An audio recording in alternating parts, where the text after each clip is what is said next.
지금으로부터 약 20년 전에 쉰들러 리스트라고 하는 외화가 센세이션을 일으킨 적이 있었습니다. 그래서 저도 그 영화를 관람했었던 적이 있는데, 그 영화 가운데 굉장히 인상 깊었던 그런 장면들과 대화들이 나옵니다. 어느 날 그 쉰들러가 이 수용소를 방문을 했어요. 그래서 그 젊은 장교와 앉아서 와인을 마시면서 이야기를 나누는데, 이제 그 젊은 장교가 쉰들러에게 쉰들러 사장님은 그렇게 많이 마셨는데도 이제 취하지 않는 것 같군요. 잘 취하지 않는군요. 그렇게 얘기를 하니까, 이제 그 쉰들러가, 그렇습니다. 저는 웬만해서는 그렇게 이제 빨리 취하지 않습니다. 라고 얘기를 하니까 젊은 장교가 뭐라고 하냐면은, 그것은 이제 통제력이고, 통제력이란 곧 권력을 의미합니다. 라고 얘기를 합니다.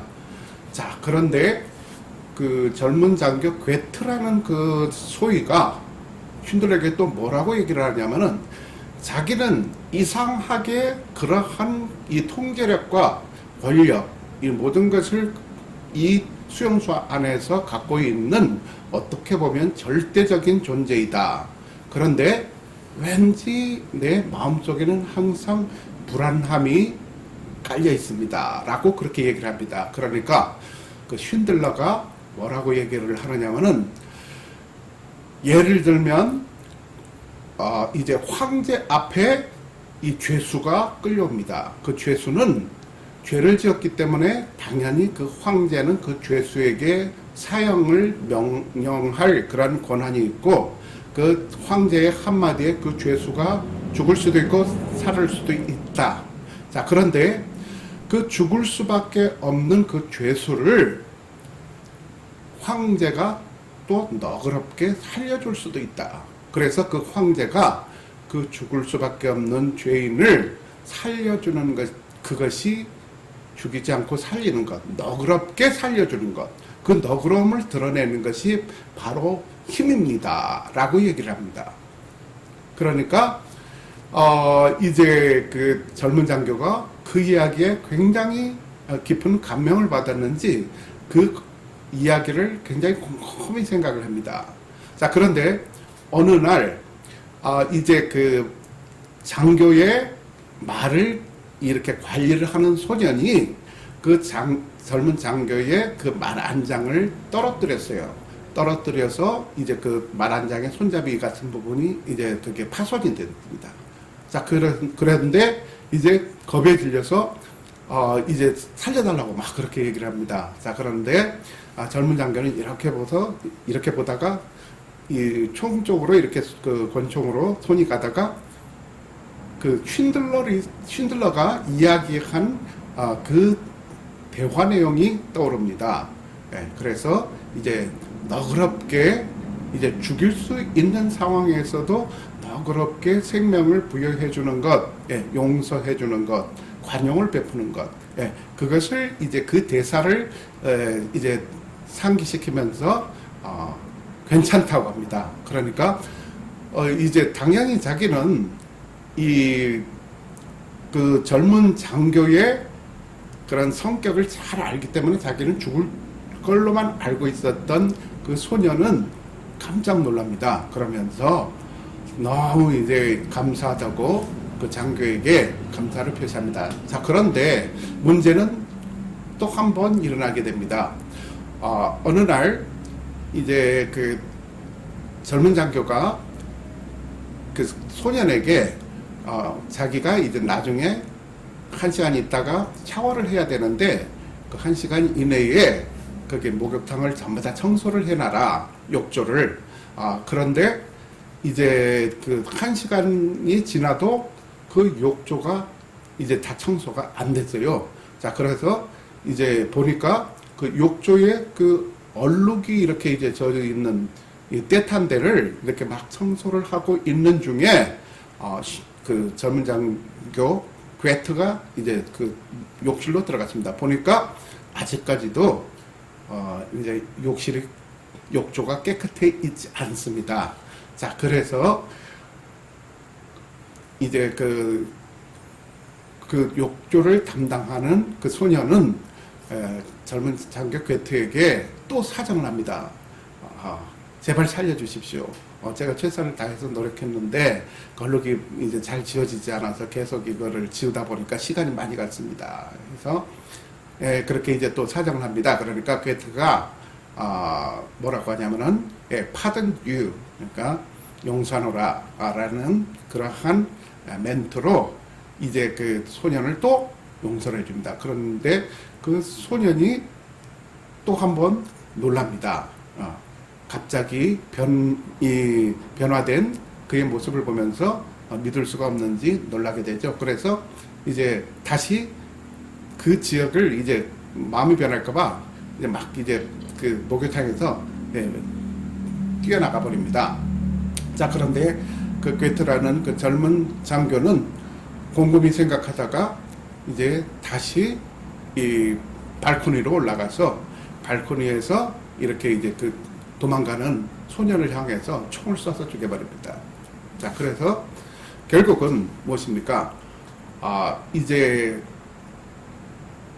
자기가 어떤 그러한 권력이나 권한을 갖고 있을 때 그러한 권력이나 권한을 이 사람들에게 그것을 행사하기는 쉽지만 그러한 권력과 권한을 갖고 있음에도 그것을 자제하고 오히려 너그러움으로 관대함으로 사람들에게 대하기는 쉽지가 않다는 것입니다. 그 젊은 장교는 거기에 그 수용소에 부임해 오자마자 이제 발코니에 앉아서 계속 자기 혼자서 포도주를 마시면서 이제 그 높은 발코니에서 밑에 이제 그 수용소를 감시하는 거죠. 그러니까 이제 작업들을 잘 하고 있는지, 그리고 또 이제 어떠한 그러한 그 요령을 피우고 있는 건 아닌가 해가지고 그 포로들을 그렇게 이제 감시를 하다가 이제 마음에 안 드는 그런 그 대상이 있으면 그냥 이 저격용 총을 가지고 장총을 가지고서 이제 쏴 죽이고 합니다. 자, 처음에는 이제 그게 좀 뭔가 이렇게 그 결정하는데 시간이 이렇게 걸렸지만 갈수록 이제 자기가 이렇게 목표물을 삼는 그 대상을 향해서 총을 쏘는 게 쉬워집니다. 그러니까 이게 처음에는 어렵지만 그러한 어떤 그 자기가 잘못을 저지르거나 죄를 지른다는 것이 시간이 갈수록 이제 그게 반복되다 보면 거기에 민감한 것이 아니라 이제 감각이 둔해져 버린다는 것입니다. 그래서 마음껏 그냥 아무 죄도 없는 사람도 심지어 앉아서 휴식을 취하는 사람까지도 이제 총을 난사하고 그리고 또 열심히 이렇게 끌고 가는데 그게 이제 뭔가 이제 모습이라든가 그런 자세가 마음에 안 든다고 해요. 그런 이유로 또 총을 쏴서 죽이고 거기서 이제 살생을 그렇게 이제 마음대로 그렇게 자기 마음대로 그렇게 합니다. 자, 그래서 결국은 나중에 이제 독일이 패망하고 그 젊은 장교 괴테는 자살해서 죽고 쉰들러가 뭐라고 얘기를 하냐면은 그 이제 거기에 자기가 운영하는 이런 공장에 유태인들이 거기에 이제 그 노동자들로 채워져 있거든요. 그래서 어떻게 보면 처음에는 이 쉰들러라는 사람도 그 이제 독일 그런 고위 관료들하고 결탁해가지고 그렇게 이제 이 부를 축적하고 그리고 또 이 로비를 해서 뭔가 이권을 따내고 하는 그런 기회주의자였습니다. 그런데 이제 전쟁이 그런 참혹상이 이렇게 드러나면서 그 나치들이 행하는 그러한 이러한 잔혹한 행위들을 보면서 현실에 눈을 뜨게 되고 결국은 어떤 자기 자신의 어떤 그런 그 가치관에 너무나 반하는 일들이 일어나는 것에 대해서 반감을 가지게 되고 거기에 놀라움을 갖게 됩니다. 그래서 이제 한 사람 한 사람 자기가 고용하겠다는 이유로 그 자기 공장에 이 노역자로, 그러니까 이제 직원으로 채용하겠다는 그러한 빌미로 이렇게 한 사람 한 사람을 죄수들을 이 독일군 장교들에게 이제 사드립니다. 그래서 이제 거기가 공장이 채워지고 그러는데, 나중에 결국은 아까 말씀드렸듯이 독일이 패망하고 다 끝났을 때에 쉰들러가 그 노동자를 향해서 그렇게 외칩니다. 차를 보면서 내가 차던 저 차를 팔아서 이제 그 노동자들을, 유대인들을 구했다면 적어도 한 5명 이상의 그 노동자들을, 그 생명을 구할 수도 있었을 텐데, 그러면서 또 자기가 이제 입고 있는 이 의복을, 이걸 팔아서 이제 유태인을 사더라면 적어도 한 명의 생명을 구할 수 있었을 텐데, 그리고 자기가 차고 있던 그 시계, 고급 시계를, 이거를 팔아서 유대인을 샀더라면 적어도 서너 명의 유대인을 생명을 살릴 수 있었을 텐데 하고 그렇게 이야기를 합니다. 그러한 내용이 아직까지도 잊혀지지가 않습니다. 자, 그래서 그 진정한 힘이라는 것은 어떤 것인가 라는 그러한 이제 제목으로 한번 우리가 말씀을 나눠보도록 하겠습니다. 그러면 그리스도인으로서, 그러면 하나님 앞에서 우리는 과연 힘이라는 것, 진정한 힘이라는 것이 과연 어디에 있는가? 그러니까 아까 말씀드렸듯이 내가 권력이 좀 있고 어떤 세상적인 그러한 지위가 있고, 또 우리나라 그런 말 있잖아요. 완장을 채워주면 정말 하늘 높은 줄 모르고 그렇게 날뛴다는 그런 말이 있지 않습니까?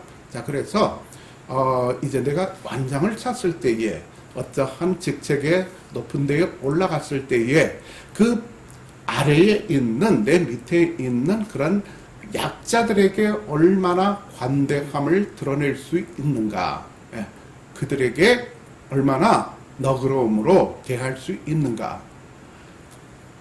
궁극적으로는 이제 힘이라는 것이 바로 그렇게 이제 자기가 그러한 위치에 있을 때에 내 마음대로, 그렇게 내 기분대로, 내 성격대로 모든 것을 드러내고 약자들을 괴롭히고 약자들에게 그 권한을 행사하는 것이 힘이 아니라, 나보다 약자일지라도 그들에게 다가가서 그들의 고통이, 그들의 괴로움이, 그들의 어려움이 무엇인가를 면밀히 살펴보고 그들의 고통과 함께하고 나누는 것이 진정한 그리스도의 사랑이고, 그리고 또 우리가 말하는 성경적인 힘의 의미일 것입니다. 자, 그래서 오늘 본문 말씀에 보면은 이제 6절, 여호와를 찬송하며 내 간구하는 소리를 들으심이로다 했습니다. 여호와를 찬송하며, 그러니까 우리가 여호와를 찬송하게 되면, 주님을 찬양하게 되면 어떻게 되느냐? 내 간구하는 소리를 들으심이로다. 여기에서는 지금 우리말 성경이 제일 애매한 것이 바로 그 시제라는 것입니다. 그러니까 이제 그 영어라든가 켈라라든가 라틴어라든가 이런 외국어 성경, 원어 성경에 가까운 성경들은 보면은 그 시제가 정확하기 때문에 그 말뜻을 이해하는데 조금 더 쉽습니다. 자, 그런데 조금 우리말 성경은 어렵습니다. 그래서 여호와를 찬송하며 내 간구하는 소리를 들으심이로다. 그러면 마치 내가 여호와를 찬송하여야 하면 그 대가로 내 간구하는 소리를 하나님께서 들으실 거라고 그렇게 해석을 할 수 있지만, 그게 아니고 이제 영어 성경에서는 이것을 이미 수동태로 이미 내가 여호와를 찬양하게 되면 이미 그때는 하나님께서 그 찬양을 이미 들어주셨다라고 그렇게 해석을 해야 된다는 것입니다.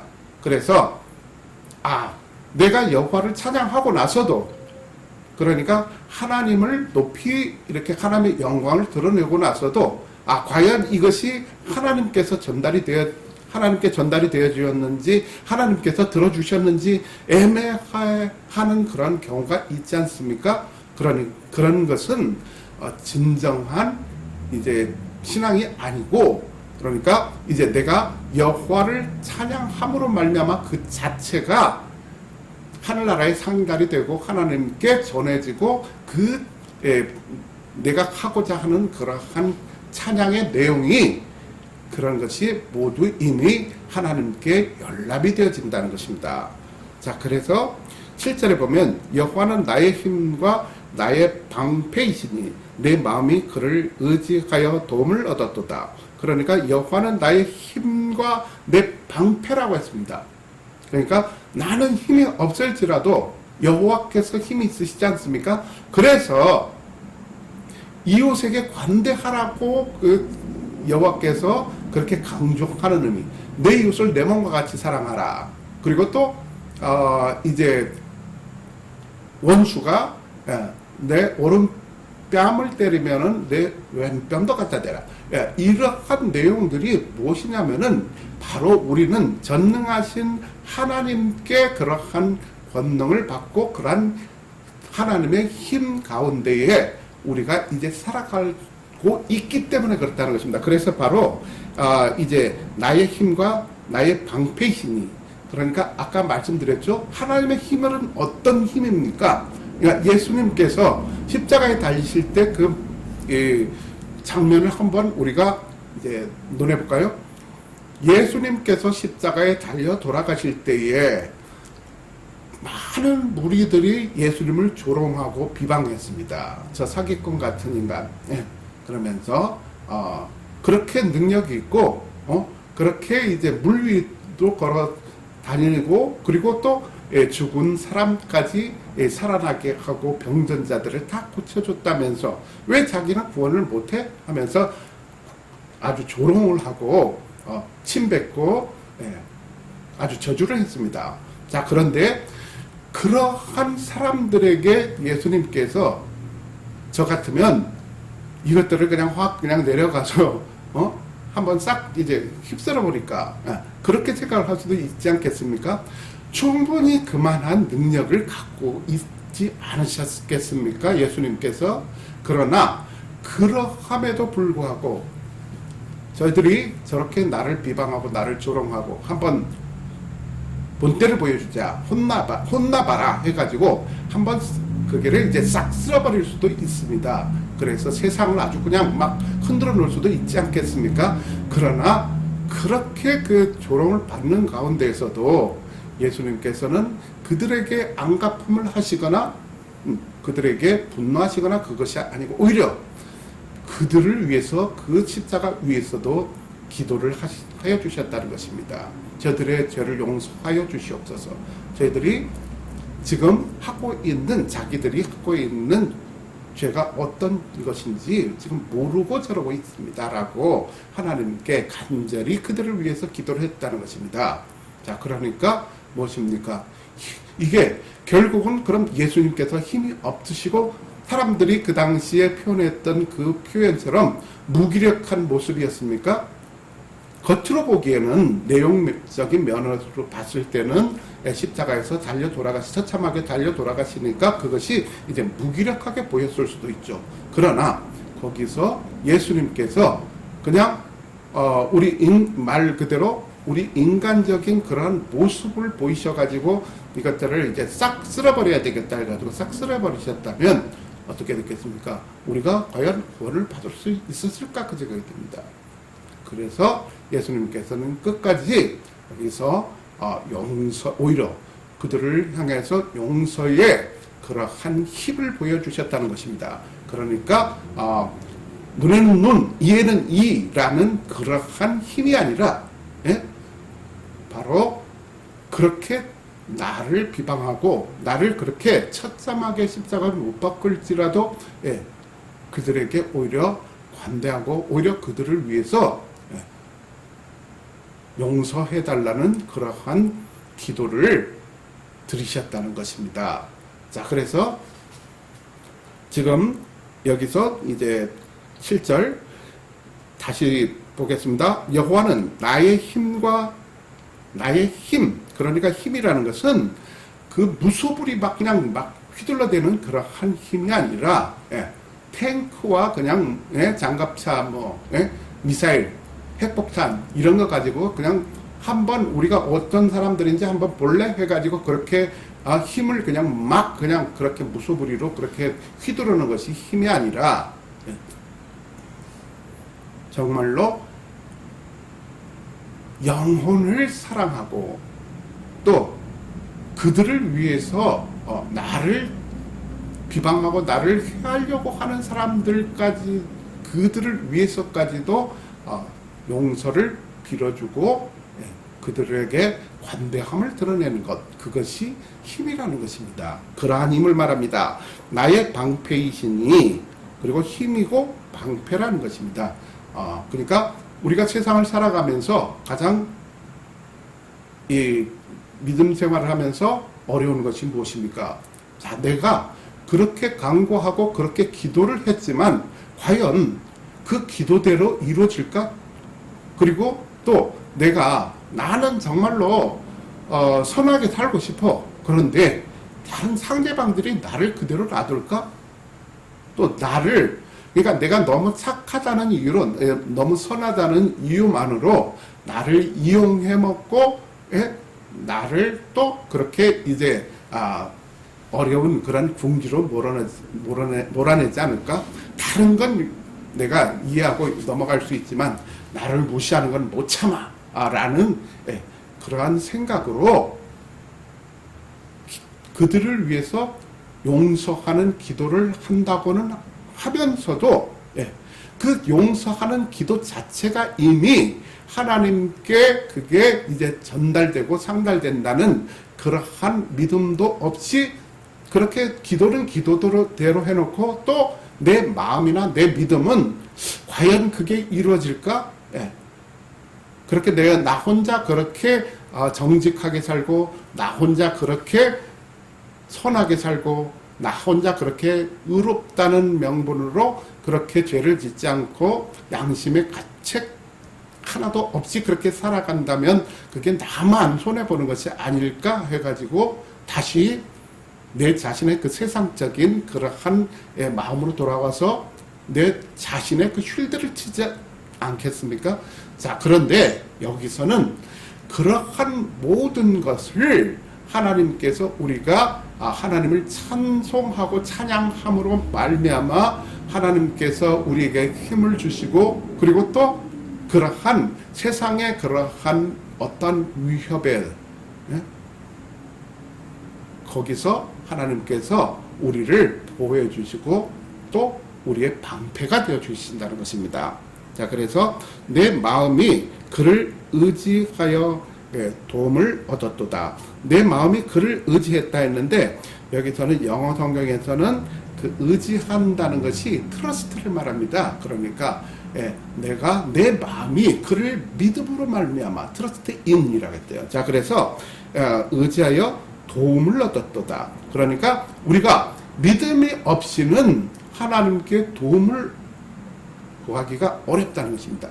우리가 믿음이 없이는 하나님의 도움을 우리의 것으로 그렇게 사용할 수가 없다는 것입니다. 그래서 내 마음이 그를 의지하여, 그러니까 믿어서 신뢰해서 도움을 얻었도다 라고 했습니다. 자, 그래서 그러므로 내 마음이 크게 기뻐하며 내 노래로 그를 찬송하리로다. 내 마음이 크게 기뻐한다. 그러니까 어떻습니까? 지금 이 다윗이 그렇게 이제 평탄하고 아주 이제 그 완만한 그런 인생을 살았습니까? 그렇지 않습니다. 아주 어떻게 보면 산전수전 다 겪은 그러한 어려움을 겪어내고 그렇게 이제 살아왔던 사람들입니다. 주위에 정적들도 많고, 음해하는 사람들도 많고, 죽이려고 하는 사람도 많고, 심지어 사울이 다윗이 인기가 계속 올라가고 있으니까 이제 그 다윗을 죽여버리려고 그렇게 계획을 세웁니다.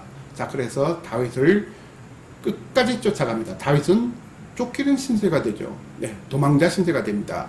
자, 그런데 어느 날 다윗을 계속 쫓다가 밤이 되자 그 사울이 잠이 들었습니다. 그런데 그 부근에 다윗이 있다가 그 사울에게 갑니다. 그 사울이 이 사람이 나를 해치려고 하고 나를 죽이려 해. 그렇다면 눈에는 눈, 이에는 이다 해가지고 그렇게 보복을 한 것이 아닙니다. 그의 그 옷자락 끝만 살짝 이제 칼로 잘라내고 너그럽게 그 사울을 살려줍니다. 왜 그러냐? 물론 이제 그러한 그 하나님의 주신 힘을 가지고 있었고, 그리고 그런 관대함, 죽일 수도 있지만 살리는 그러한 너그러움, 아까 언급한 그러한 이유에서도 그렇지만, 바로 그 사울은 이제 하나님께서 그렇게 그 초대로 사무엘을 통해서 기름 부음 받은 anointed, 그러니까 이제 그 기름 부음 받은 그러한 인물이기 때문에 그렇습니다. 그래서 하나님께 그렇게 기름 부음 받은 자를 내가 사사로운 그런 개인 감정으로 그를 아무리 내가 억울하고 그에 대해서 어떠한 그러한 분노심을 갖고 있다고 해서 그를 죽일 수는 없다라는 그런 결론이죠. 자, 그래서 이제 내 마음이 크게 기뻐하며 그러한 정적들, 그리고 또 자기가 가장 신뢰하던 그 잘생긴, 이스라엘에서 가장 잘생긴 압살롬이라는 그 아들이 배신을 하는 그러한 아주 그 파란만장한 인생을 살지 않습니까? 그런데도 내 마음이 크게 기뻐하는 것은 무엇입니까? 여호와로, 난 여호와로 즐거워하리. 그러니까 여호와로 인해서 기뻐하는 그러한 상황을 말합니다. 그래서 내 노래로 그를 찬송하리로다. 여호와는 그들의 힘이시요 그의 기름 부음 받은 자의 구원이 요새이시로다. 자, 여호와는 그들의 힘이고, 어떤 사람들의 힘입니까? 하나님의 백성들, 그러니까 하나님을 구주로 영접한 하나님의 그러한 말씀을 준행해서 살아가는 그러한 백성들을 말합니다. 그들의 힘이시요 그의 기름 부음 받은 자의 구원의 요새시로다. 자, 그러니까 그에게 기름 부음 받은 자, 다윗조차도 하나님께 기름 부음 받은 자 아닙니까? 그래서 이 기름 부음 받은 자는 특히 또 이제 요새가 되어 주신다는 것입니다. 방패 정도가 아니라 요새가 되어 주신다는 것입니다. 그래서 하나님께서 든든한 그런 난공불락의 요새가 되어 주셔서 세상의 그 어떠한 그러한 위협에도 우리를 안전하게 지켜주시고 보호해 주신다는 것입니다. 자, 그래서 주의 백성을 구원하시며 주의 산업에 복을 주시고, 자, 아까 말씀드렸죠. 여기서 그들의 힘이라는 것은 그들은 그 주의 백성들을 가리키는 것이고, 그들을 구원하여 주시며 주의 산업에 복을 주시고, 산업이라는 것은 무엇이냐? 이제 어떤 경제적인 것만 그렇게 말하는 것이 아니라, 그런 산업자원부 할 때 무슨 어떤 그런 모든 자원이라든가 경제적인 것만 말하는 것이 아니라, 하나님께서 저희들에게 유업으로 주실 것을 말합니다. 그러니까 어떤 것을 말합니까? 첫째, 가정도 여기서 표현하는 이 산업이고, 그리고 또 이 공동체, 그러니까 교회도 하나님의 주의 산업일 수가 있습니다. 그리고 직장, 우리가 또 만나는 대인관계, 그리고 또 우리에게 형성된 모든 그러한 이런 그 인프라들이 전부 다 그 하나님께서 우리에게 우리에게 구원하시며 그 주의 산업의 복을 주시고라고 할 때, 그 주의 산업이 바로 그러한 우리가 하나님께 받은 그 모든 경영을 말하는 것입니다. 자, 그래서 복을 주시고 또 그들의 목자가 되시어 영원토록 그들을 인도하소서. 그리고 그들을 보호해 주시는 것은 그것뿐만 아니라 그들의 목자가 되어 주셔서, 그래서 다윗이 뭐라고 시편 23편에 뭐라고 고백했습니까? 여호와는 나의 목자시니 내가 부족함이 없으리로다. 여호와는 나의 목자시니, 그러니까 뭡니까? 여호와께서 나의 목자가 되어 주신다는 것은 나의 힘과 방패와 그리고 산성이 되어 주신다는 것입니다. 그러니까 든든한 나의 방패가 됐다는 거죠. 근데 하나님을 믿는다고 하면서 왜 그렇게 불안해하고 기도하면서 왜 걱정하십니까? 라는 노래도 있었지 않습니까? 네, 그러면서 왜 기도하면서 걱정하십니까? 왜 불안해하십니까? 그래서 그 불안은 하나님께서 우리에게 원하는 것이 아니라, 그러니까 바로 이 사탄의 세력이 우리를 흔들려고 하는 그러한 바로 사탄의 계략이라는 것입니다. 그러한 계략에 우리가 넘어가서는 안 될 것이고, 또 그러한 그 계략이 올 때 이것은 하나님의 뜻이 아니고 이것은 사탄의 계략이구나 라는 것을 바로 빨리 감지해내는 것도 그것도 능력이고 은사입니다. 그래서 우리는 그러한 하나님의 주시는 그러한 힘과 그리고 또 하나님께 주시는 그 주의 산업을 우리가 경영을 하면서, 그리고 또 우리가 그러면 이것만 가지고는 우리가 이 험한 세상에 살아갈 동안에 정말로 위협적인 요소들이 많은데, 그러면 그 불안함을 어떻게 잠재울 것인가 고민하지 말고, 그런 모든 것들이 바로 지금 그 다윗의 고백처럼 우리에게 힘이 되어 주시고 우리에게 또 방패가 되어 주시고, 그리고 또 우리에게 그 산성이 높은 산성이 되어 주셔서 우리를 지켜 주시고 우리를 보호해 주시는 그러한 주님의 은총 가운데에 크게 기뻐하며 한 주 살아가는 저와 여러분의 축복된 삶이 되시기를 주님의 이름으로 축복합니다.